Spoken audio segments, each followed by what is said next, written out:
right. Hello, everybody. Those of you who couldn't join us, this is a recorded session that you can go back to. But as always, feel free to message me on the Facebook group or message me directly.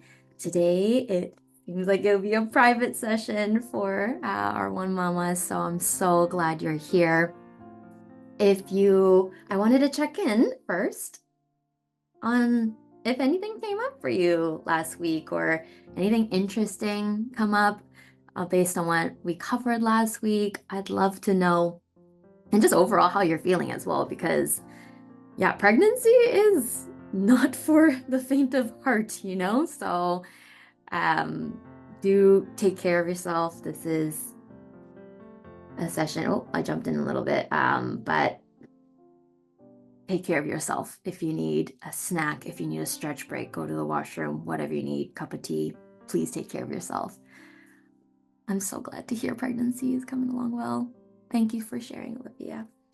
So I skipped a little ahead, but last week, just as a reminder, we covered a lot of stuff in labor and birth prep, and we covered a lot of information. And so I did want to just check in that, sometimes it's information overload when it comes to pregnancy and birth and all that stuff, but please listen to your body and just take in whatever is helpful for you in the moment and digest it later.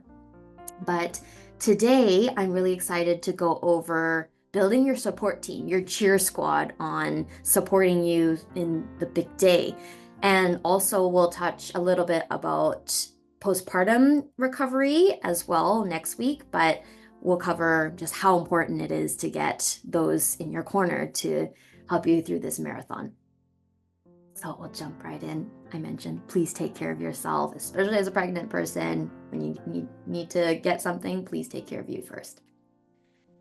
So diving right in, building your support team. We're not meant to do this alone. We're not meant to raise babies alone. So those that you feel safe with and who will cheer you on in one of life's biggest marathons, this presentation is to pick your squad, essentially, but also the important roles that either support person or partner or any other additional support people can play in your pregnancy and your birth and postpartum journey.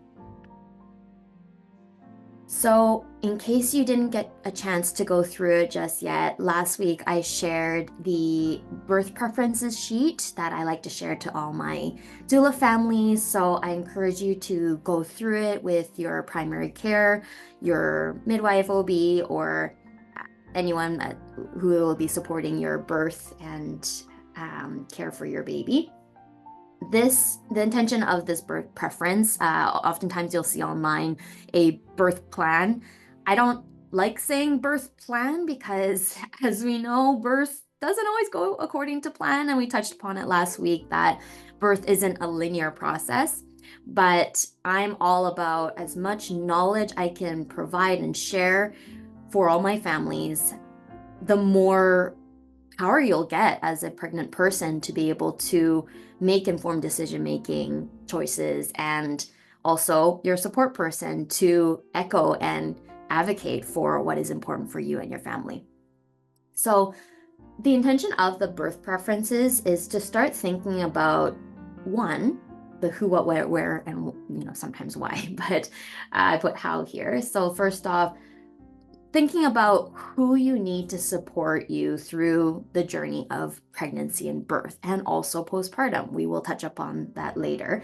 But you want to start thinking about who do you want in the room with you, or when you're laboring at home, who is providing you that safe space to labor. And if you aren't going through labor, such as an elected cesarean birth, again, it's all about the birth experience of a birth mama feeling heard and respected and validated of all the things that you're going through. So, and the what in terms of tools that are available for you, these are really great things to start talking about with your primary care and your support person or people on what do you need in terms of helping you through the roller coaster of labor and birth and what tools you need that give you comfort. This can be anything from the environment of your birthing space, fuel and eating and snacking and all the things, or the medicinal options. If you are planning on a hospital birth, what are the pain relief tools that are available for you? Where you wish to give birth. Some people choose to have a home birth, others choose a hospital birth, or some choose an elected birth, which is elected C-section, I mean, which is a hospital birth. But all of the things that are available to you, it is good to have these conversations prenatally. So we're not going into birth just kind of seeing what happens. And of course, there's flexibility needed, but the more knowledge you can go in with your birth preferences, that way it won't feel like a decision-making process needs to be happening right now and everything feels really fast. So I'm all about pre-knowledge before going into a big event like birth. Very similarly, if I use the marathon analogy, for most of us, I mean, I'm not a runner, but for any big event, or if we do take a marathon as an example, we're not gonna sign up for a 42K marathon without doing a little bit of a practice run or training and things like that. So very similar to birth, having as much information and asking all the questions of what is available to you and what's important to you will just get you in the headspace of making those decisions on the big day. I put asterisks on when in terms of your birth preferences, because if you want to experience labor, that's kind of up to baby and your medical history of whether you need to get medically induced. But there are scenarios where parents want to go through an elected C-section. I've supported a family in the past. I think I mentioned last week that they went through a very long fertility journey, or one family I supported unfortunately had a loss in their previous pregnancy, and they wanted to decide that one day to get things going, and an elected cesarean was the best decision for their family. So anything to give mama the autonomy and control over her birth experience, that's what we're aiming for in birth. Lastly, how you wish to give birth. It's okay if you don't want to go through labor. It's also okay if you want an elected cesarean experience, or if you want to experience labor using medicinal tools to help you cope with labor, or non-medicinal tools, which we'll go over as well, and how your support person can help with that. So I hope this birth preferences sheet is useful, and I encourage you to go over it prenatally with your team. Next up, your support team. So we talked a little bit about the various roles, and I separated a little bit for those that are planning on a hospital birth. You have your primary support person, whether it's your partner or a family member or a trusted friend that provides you that sense of security and trust, and that is your person that you want to go through your labor birth experience with. There's also the option of bringing in an additional support person or people, such as a doula, or another family or friend, or anyone that, again, is able to provide you the comfort of helping you, cheer you on in such a roller coaster that is labor and birth. In terms of your medical team, you have your primary care provider, so that's your midwife, your OB, your family doctor, the one that is going to catch your baby. There's also the labor delivery nurses, and in a hospital birth, the labor delivery nurse is with you the whole time. They may swap during shift break or coffee breaks, but someone is monitoring you if you have the continuous fetal monitoring. If you need assistance with anesthesia, such as the epidural or just any other medicinal comfort measures, anesthetist is called upon. And for a C-section birth, you have your OR team. I mentioned last week, it feels like a whole football team, about 10, 12 people in the room. So oftentimes people that don't initially plan on a C-section and they find themselves in that situation, they get more alarmed of the number of people that are in the room versus the actual procedure in itself. So, and then lastly, again, there's a whole range of medical care, but lactation consultants are available at the hospital doing rounds if breast chest feeding is important to you, or having an IBCLC, an international board certified lactation consultant who can help diagnose things like tongue or lip tie, or finding ways to assist with infant feeding, breast chest feeding, if that is something that's important to you. How your support team can help. So this is in the context of your primary support person or any additional people such as a doula or friend or family member that can assist your main support person and yourself. And oftentimes, my partners, they feel sometimes limited in what they can do, particularly with male partners. They will never experience what the female birthing body will go through. And so having an additional person that either has experienced birth or that you feel connected with, that you feel that they can support you, and also check in with if you have a partner that both of you are fueled and not running dry. And oftentimes my partners, they try to stay with their birthing person at all times and awake. Or if they really crash and need a rest, the birthing person gets resentful. We don't want that.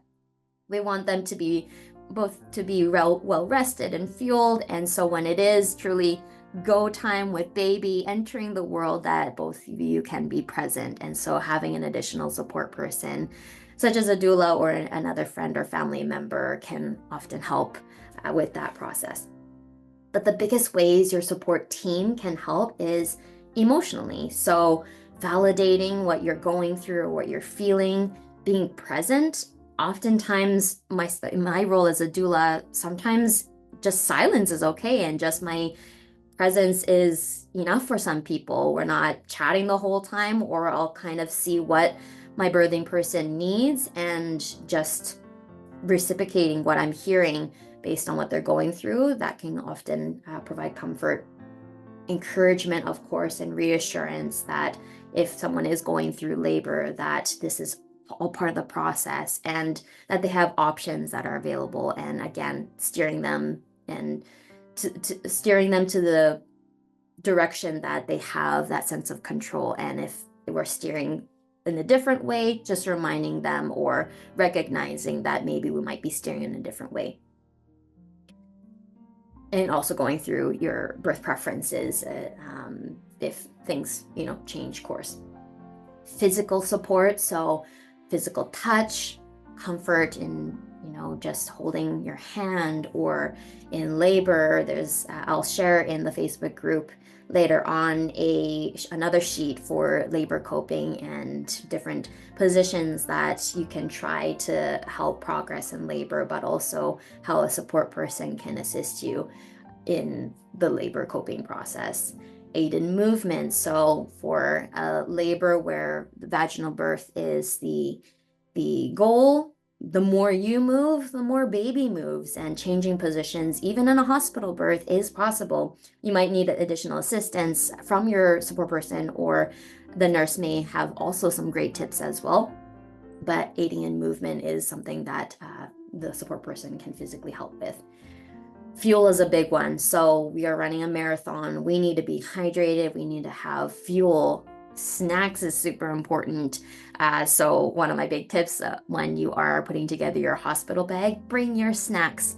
I remember one of my biggest negative memories of my birth was that I had a whole pack of my favorite snacks and my husband forgot it, and I was ready to rip them apart. But snacks are super important. Hospital food, if you're having a hospital birth, isn't the best. So it's very basic, right? So find foods that give you fuel, bringing that oxytocin, which is the love hormone. So anything that makes you feel good, bring it. And also, if you do choose to have medicinal aids such as an epidural, they don't love you eating after or even shortly before the epidural is in place, because of the risk of you getting nauseous and throwing up. So in early labor, you can eat whatever you want.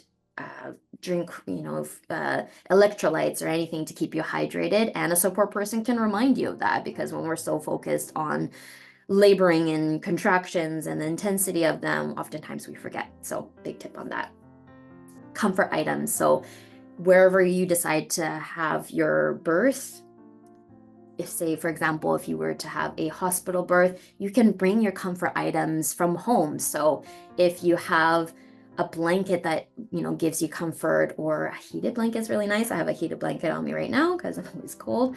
And certain scents as well. So if you have a nice diffuser and you want some essential oils, even though hospitals say a no scent thing, or have a no scent rule, I have yet to be rejected of any essential oils that can be really comforting for a laboring mama. So feel free to, include it in your hospital bag. And especially if you feel nauseous, one of my favorites is peppermint. Kind of takes away just like the nausea, yucky feeling. Because acid reflux can come up in birth or labor as well, or let alone pregnancy. So, and for some people, written affirmation cards are helpful. Pictures of family, or if you have a little at home waiting, or like an older sibling for your baby, having pictures of their birth can also help, or just family photos. Anything that can bring a high oxytocin environment is really wonderful.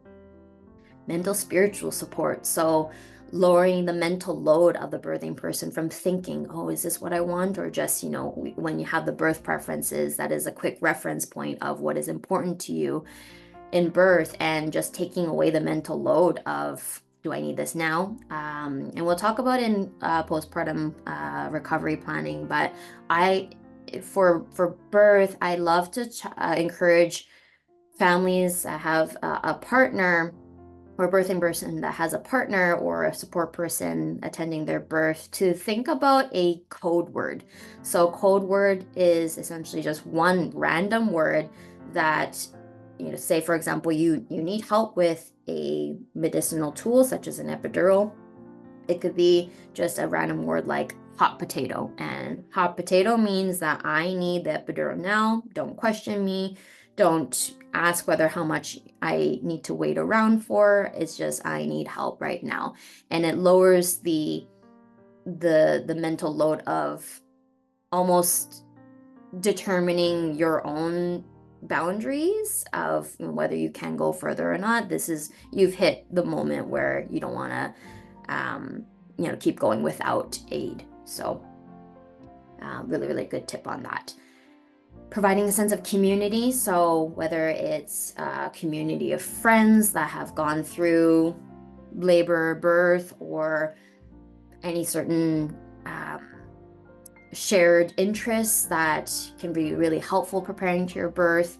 Some people have religious groups, or groups that say maybe a first-time moms group, or there's also multiple twin pregnancies or multiples birth communities. And so finding those resources, a support person can join you in that experience, so you don't have to feel like you're doing all of the homework, kind of like a class project where there's the main person and then the team members just kind of follow along. It's not that case, right? A support person can look for these resources and join you in those experiences. And affirmations, really just, reassuring that this is all part of the process, especially when contractions in labor are very intense, that every contraction has purpose, and we're one step closer to meeting your baby. And just that mental switch that contractions aren't meant to harm you, they are serving a purpose. That can be a really nice reminder that your support person can play for you. Lastly, informational. Last week we talked about using the BRAIN acronym. So in a scenario where you are overwhelmed with decisions that need to be made, can we take a step back and think about what are the benefits, what are the risks, what are the alternatives, what's your intuition saying, or do you need more information from your primary care, or do you need a second, third opinion? And lastly, what happens if we do nothing and just getting the confirmation or reassurance from your primary care to walk you through all of these options. A support person can help drive those conversations when you are in labor and potentially just overwhelmed with the sensation of labor. Sourcing and gathering information, so asking questions, inquiring, and finding more ways that you can gather information. So again, you're not having to do the blunt of all of the work. That is something that you can ask of your partner and your support team, and that's a good way to get support in prenatally. And once we get closer to the big day, that you're going in together and you're not feeling alone in that process. But the biggest role that your support person or people can play is advocacy. So, with going through your birth preferences and speaking together or chatting together about what's important to you, for hospital births, I will say that currently across the nation, really, hospitals are incredibly understaffed and overwhelmed, and there are policies and processes that oftentimes don't have the patience for how long the birth or laboring process can be. So, this is not to say I think we benefit from being in Canada or having public health care, that there's not really this fear of a monetary agenda compared to those of our neighbors down south. But that's still not, discrediting the importance of someone to advocate for your decisions, because your birth experience has multiple opportunities where you have say in what is happening with your body and the choices that you together as a family make for your child. So a big role, and that's why partners are so important, support people are so important, because in the vulnerable state that comes with birth and labor, we want someone to know what to do, what's important to us, and to speak for us when we are overwhelmed. Not speak for us, but speak, on behalf of us together when when we're in the heat of active labor. It's very difficult to literally speak your voice, and a partner or a support person can be an extension of your preferences. I'm gonna jump right into activities. So we rushed through last week, so I wanted enough time for questions or activities. So, first off, I also forgot to mention, if you have a partner at home, working at home with you, and they're on their lunch break or something, feel free to bring them on and join in on the party. But if you don't, it's all good. So the first one, I was gonna chat a little bit about some labor coping exercises and some counter pressure. So if you have on hand a towel or a blanket or just anything taut, that would be great, because we can, this is a rebozo, which is a Mexican fabric, which is very great for labor coping, but there's multiple cultures that have wonderful labor aids using a rebozo. Mexican culture, of course, but this is a tool that I really love, and it could be the same, could be done with a hospital blanket. Those are very nice and taut. So I'll give a second if you have a blanket nearby, and you can give me a thumbs up when you're ready. Amazing, thank you. So the first one, it might be tricky to do just on your own, but I would love to show you kind of the sensation that we're going through. And when you have your partner or support person, or you're reconnecting with them at a later time, or whenever, you can show them this and then see, you can kind of, feel for what feels nice for you. So with your blanket, if you have, if it's pretty big, you can fold it in half, kind of like hot dog style. And this is really nice if you are on all fours, with a yoga mat, or, if you're in child's pose, because we talked about last week, when baby goes through the long journey from womb to down through the pelvis, it can bring a lot of tension outwards. So having what's called just counter pressure, or just creating space in the pelvis can just kind of alleviate some of that pressure from building. So the first one I'm going to show you is called shaking the apple tree. And this is really fun because literally it's a booty shake. So take your blanket or towel, just, in half, and then pull it behind your bum.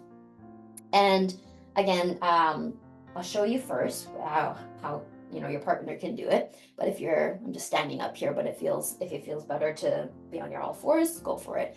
But what you're going to do is take the towel nice and taut and have the hands kind of essentially on the side of your hips, and all you're doing is doing a side to side booty shake.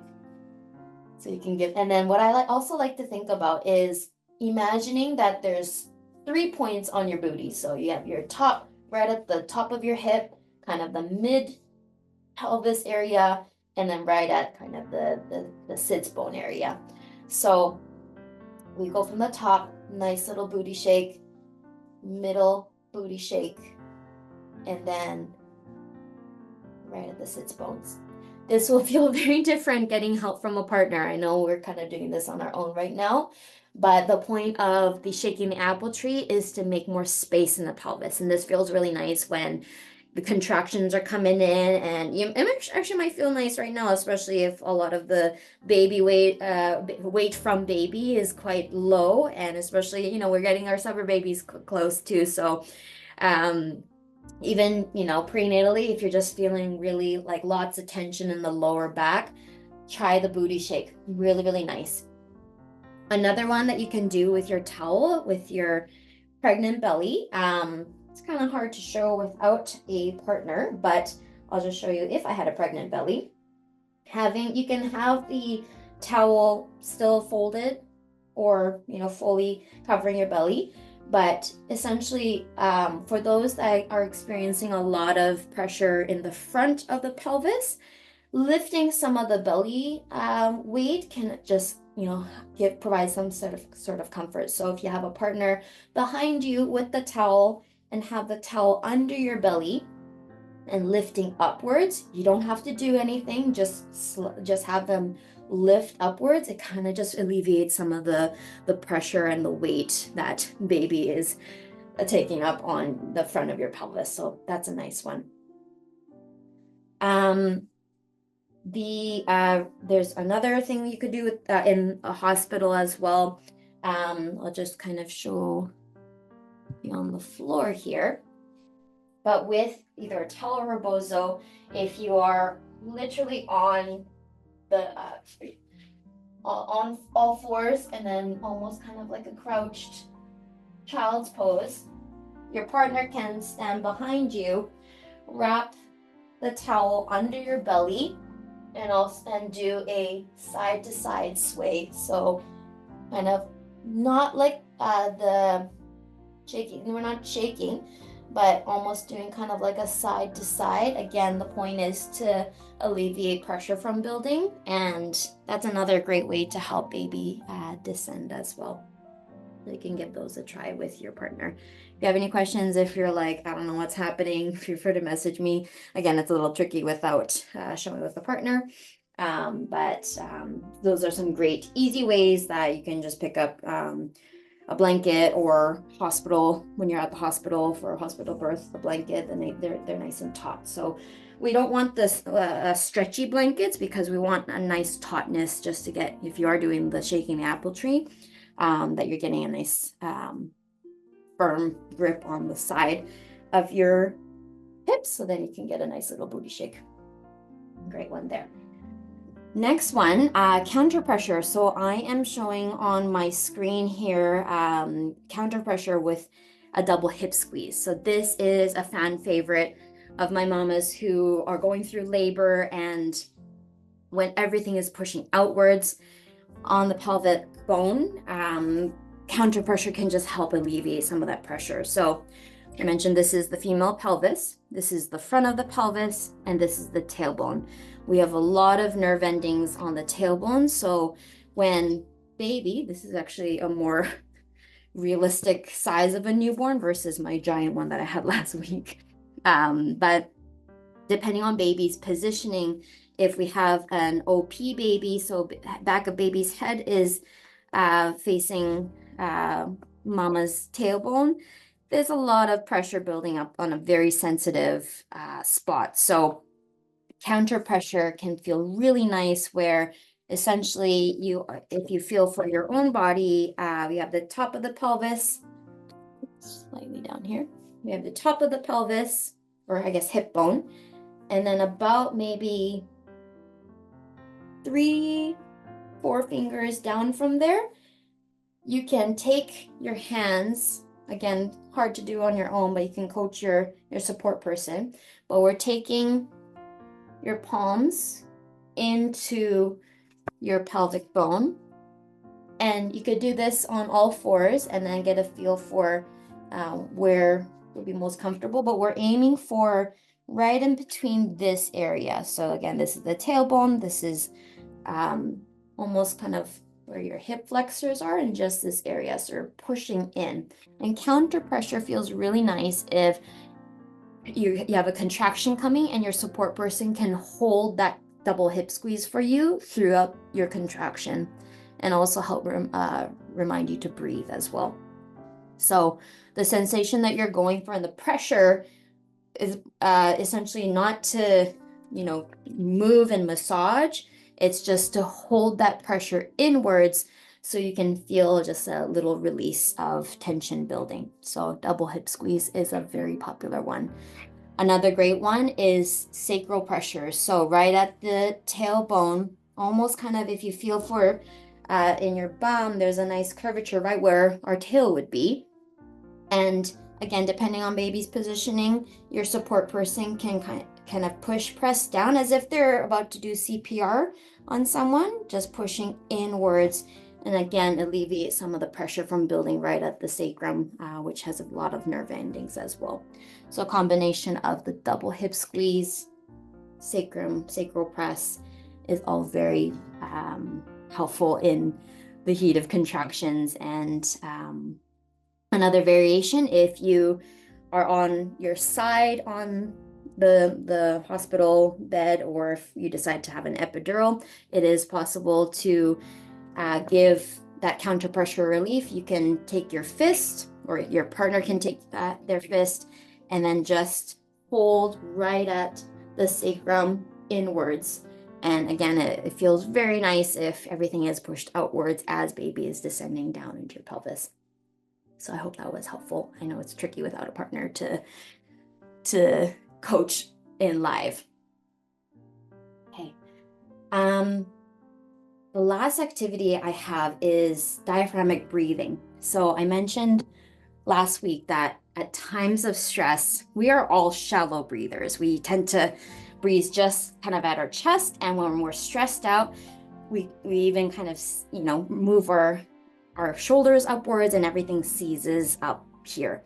And in labor, when we're cinched up here, we're grinding our teeth, or, everything's really tight here, it actually does tighten the uterine walls, and we want everything to be nice and open. It also provides that signal to baby that mom's feeling in control and they can safely come down the birth canal. So I wanted to practice a little bit on diaphragmatic breathing. Now, if you are not used to doing big belly breaths, it might feel a little dizzy for some people, but with practice, it's a really great way to get in the zone of labor. And I also mentioned how some of my moms in the past, they hit a point in labor where they got a groove of the waves of the contractions paired with breathing, that it helped give them power. So diaphragmatic breathing is a very powerful way that you can take control and not feel like the contractions are attacking you. They are serving a purpose. So diaphragmatic breathing is essentially belly breathing, but it is very difficult when you have a pregnant belly. So a tip I have is essentially to have your hands right at your rib cage. And what we're aiming for is that we're breathing inwards through our nose and outwards through a straw. So I'll show you first. And another visual I like to give is, imagine if there is a umbrella in the center of your core. And when you breathe in, that umbrella is opening up. And when you're breathing out, the umbrella's coming down. And so we want to be mindful. It might help actually to do this in front of a mirror, or have your partner do the breathing with your partner together. And what we don't want is this is very common that we do just like a, shoulder raise and then thinking that there's enough air, but air is just filling up here. What we want is the air to go fill right up all over our belly, and literally imagine our air encompassing our baby. So I'll do a count, and what we're aiming for is breathing in for 6. Some people like to hold their breath for a second or two and count for 8. The exhale will always be slower, and taking 6 to 8 seconds is going to help you with the wave of the contractions, because with contractions, they start up building, they peak, and then they float away. So if we can find the rhythm of going back to the breath, this will help not focus on the pain of the contractions, but riding the wave of the contractions. So here we go. I'll count when you're ready. 1, 2, 3, 4, 5, 6. Hold your breath. 2. Exhale. 2, 3, 4, 5, 6, 7, 8. I'll breathe with you. 1,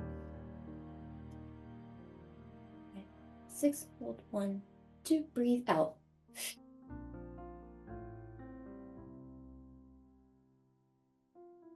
One more. 1, 2, 3, 4, 5, 6. Hold your breath. 2, 3. Exhale. 2, 3, 4.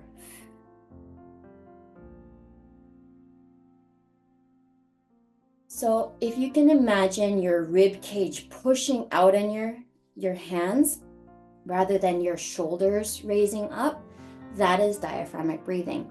So give that a go. Practice with your partner or your support person, and walk through potentially what a contraction could be like. And if your partner is noticing that you are cinching your shoulders, have them remind you to lower your shoulders and go back to your breath. So that's a really great opportunity to work in teamwork with, or in tandem with, your support person, to remind you to go back to the breath when the intensity of contractions can really feel like you're seizing up all over the place.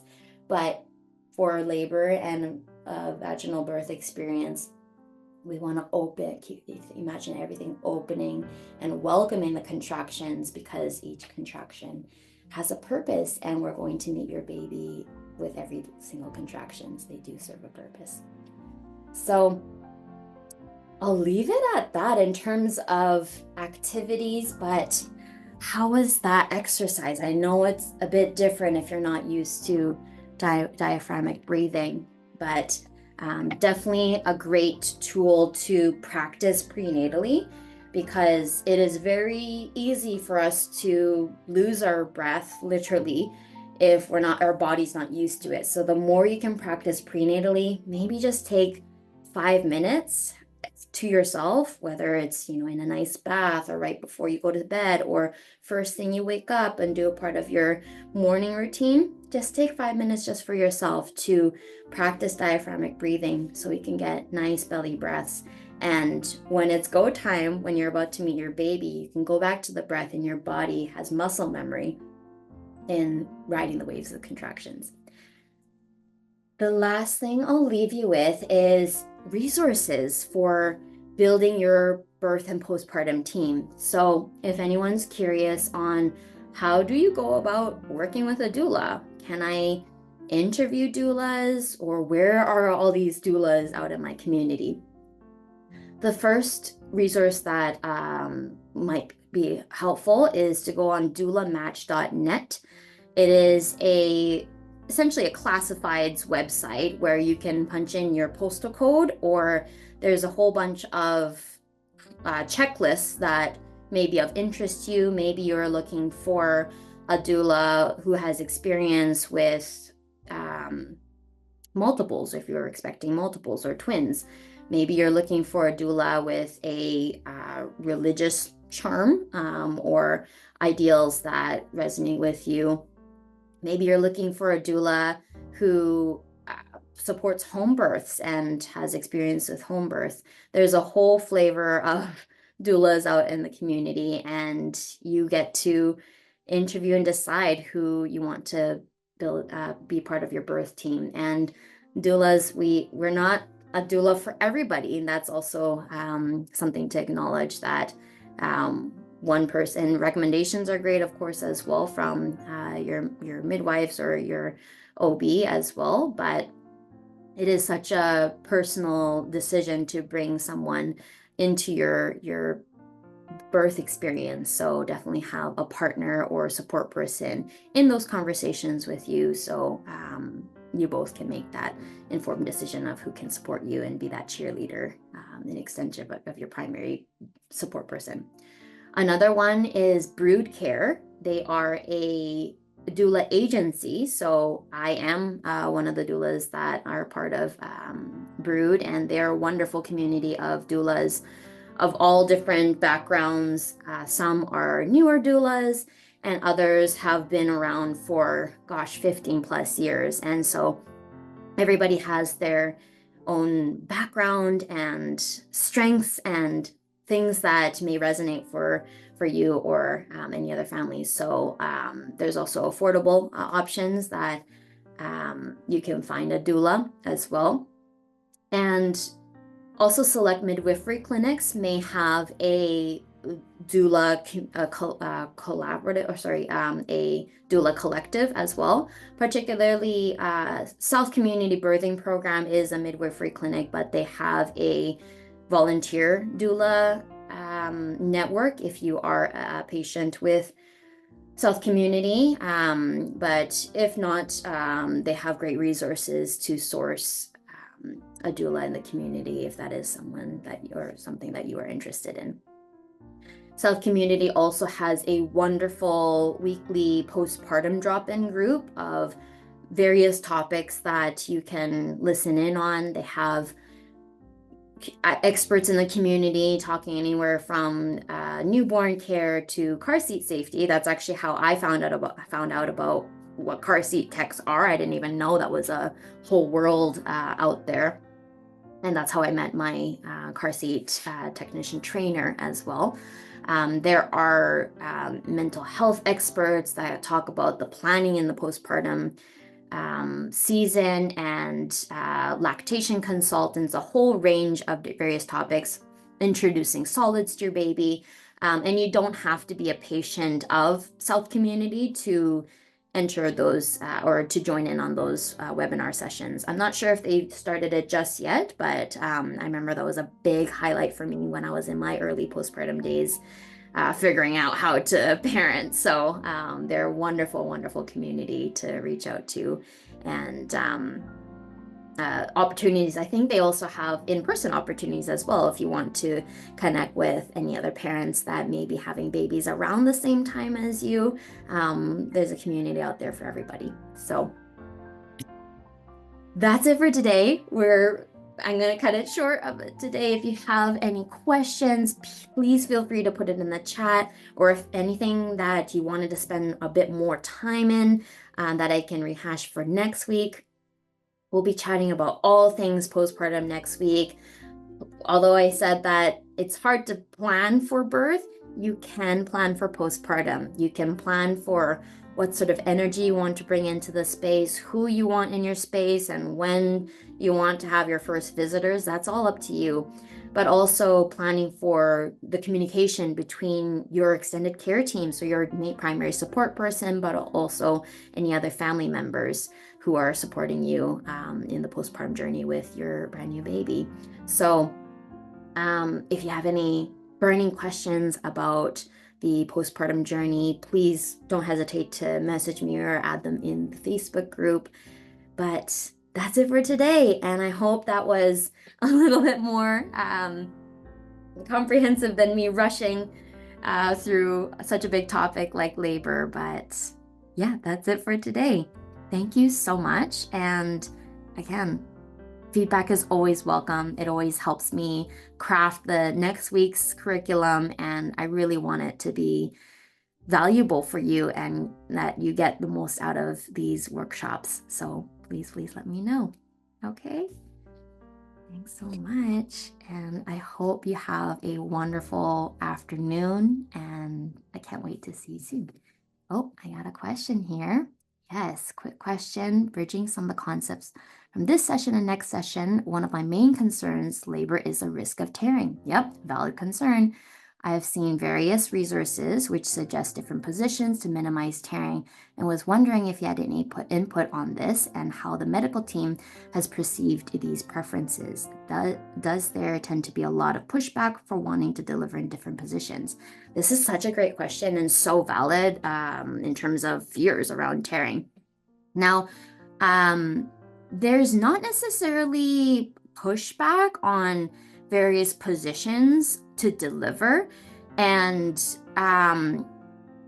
with the exception of if baby is in a certain position, that when they're monitoring baby's heart rate, there may be certain positions that baby doesn't love, so your care team would put you in different positions or suggest to have you in different positions based on how baby is tolerating that position or the contractions. So, and some people, they prefer not to be on their back because we talked about when baby is going through the pipe of the the pelvic bone and vaginal canal, it's literally a pipe. So when baby is tucking their chin in and being pushed, we want to have them recover from that contraction. And if they're kind of having their chin tucked the whole time, it can make the pushing stage take a little bit longer. So being on your side or on all fours, squatting, all of those positions are wonderful ways to minimize. So if you're on your back, you want to minimize the tailbone from being stagnant and almost restricting baby from being able to move through the pipe. So we want to give more space in the pelvis. So being on your back, this is the front back, being on your side, it opens up more space that way. Being on all fours, having more flexibility on the tailbone. So definitely try all the positions. Going back to tearing, it's actually more common for, first degree tears are considered almost paper cuts.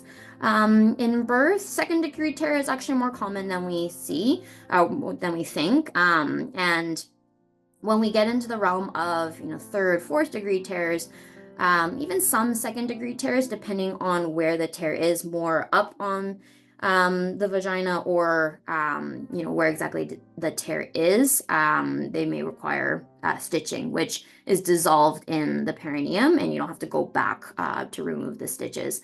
It is a valid fear, but if you think of just a lot of pressure building in a very sensitive area such as the perineum, there are numerous ways that you can help the muscles relax as well and stretch. So working with a pelvic floor therapist can be very beneficial to just be aware of your pelvic floor.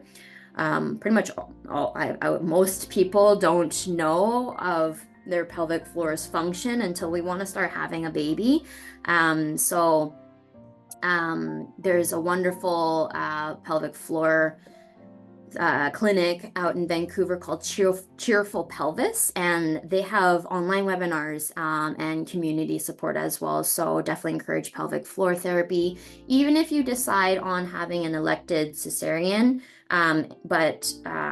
or if it becomes an emergency C-section, you want to experience labor, always, look at pelvic floor therapy. There's also healthcare providers for vaginal birth. When baby reaches a certain point at the pushing stage, they do have warm compress available to help relax the muscles in the perineum to minimize tearing as well. So that is definitely something that can be requested, but pretty standard that they offer right away to minimize tearing, because yeah, tearing is not fun. It's more, like the aftercare of it. We really need to be gentle with the perineum. Witch hazel is wonderful to help if you don't have tearing, or if you do have tearing, the whole perineum was stretched. So um, having witch hazel or cold compress can be very, very healing for that. That's a loaded answer. It's hard to completely avoid tearing because it is so common, but also depends on the baby. It's hard to know how big their head is, but also the speed at which they're being born as well. Um, and I would say that, if we can have controlled pushing and baby, doesn't put so much pressure on a very tight space, um, that would, I would say, minimize tearing, but also tricky not to completely avoid it. So I hope that was helpful. Very long-winded answer, but I definitely encourage changing positions. Even in labor, warm water is wonderful. And some people also benefit from doing, I hate how they're called perineal massages. Nothing in that area is a massage, but a pelvic floor therapist may help educate you on perineal massage. Another evidence-based option is to eat dates. Actually, dates have um, properties that can help increase the cervical lining. So people find great success actually eating a whole ton of dates. And also there's some um, cases of drinking raspberry tea leaf. That it's often known as a tea that can help with inducing labor. You can read more about it, but definitely dates have some evidence on um, uh, thinning the cervical lining and helping with a more um, lubricated cervix for a vaginal delivery. So I hope that was helpful. If we don't have any other questions, that's it for today, but please keep your questions coming. If you think of it later, pop it in the Facebook group. I will share the recording of this presentation or this recording once the Mama's team has it ready. But I hope you have a wonderful rest of your day.